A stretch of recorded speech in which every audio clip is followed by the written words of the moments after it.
Good day.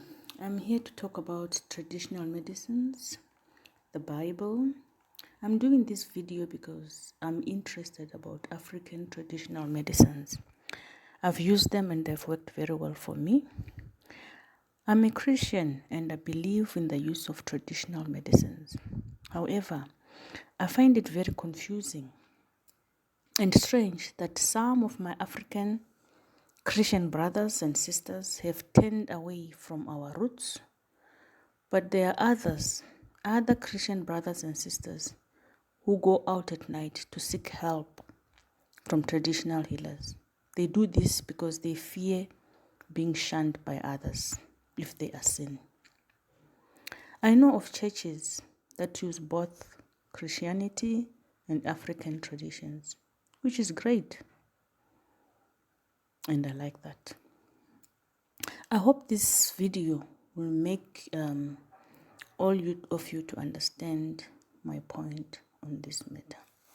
So I'll start with the Bible. Genesis 2:9 says the Lord made all kinds of trees to grow from the ground, and that in the middle of the garden was the tree of life. Therefore, there is life in the trees that God has given us. Trees are both good and evil, according to the Bible. This means there is indeed good and also evil in these trees, depending on how you use these particular trees. So people must not always think that traditional medicine is evil.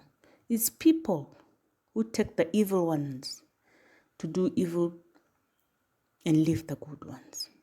So for instance, in the Bible, there's a number of verses that talk about the use of medicines.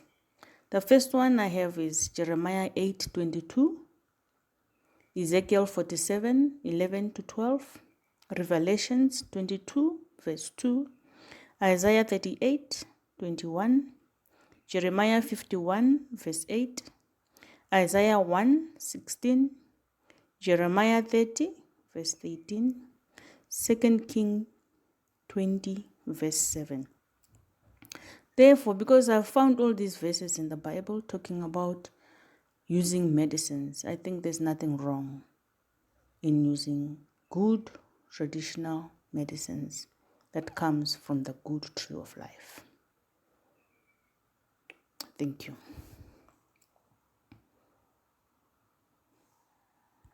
So according to my knowledge, traditional African medicines include indigenous herbalism and African spirituality. Traditional medicines are usually passed from generation to generation, and this has been the case for years in Africa. Africans passed this knowledge either through traditional healer or an initiate herbalist, grandparents to their kids or to their grandkids.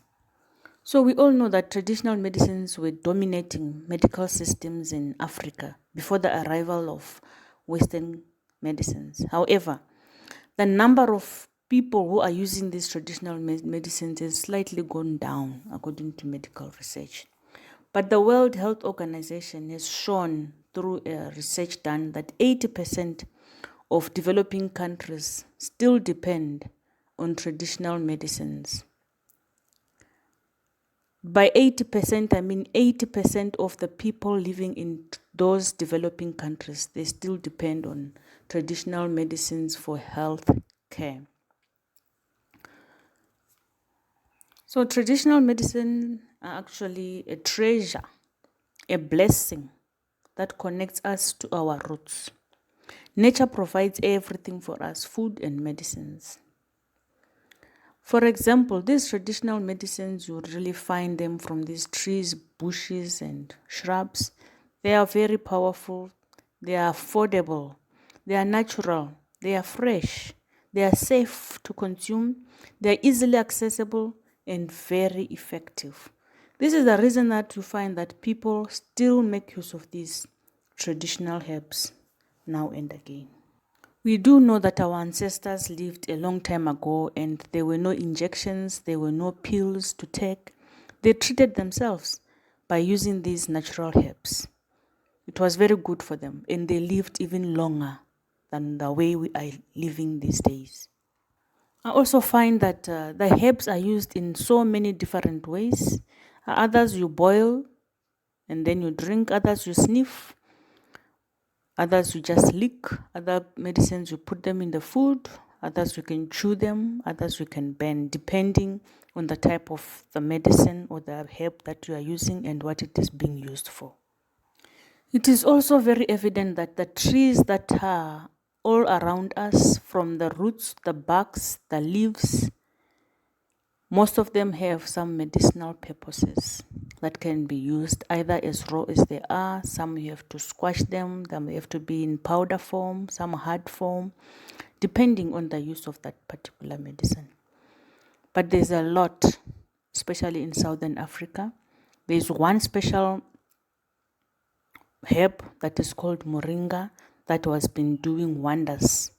It has been tested and it is proved that it can treat more than 20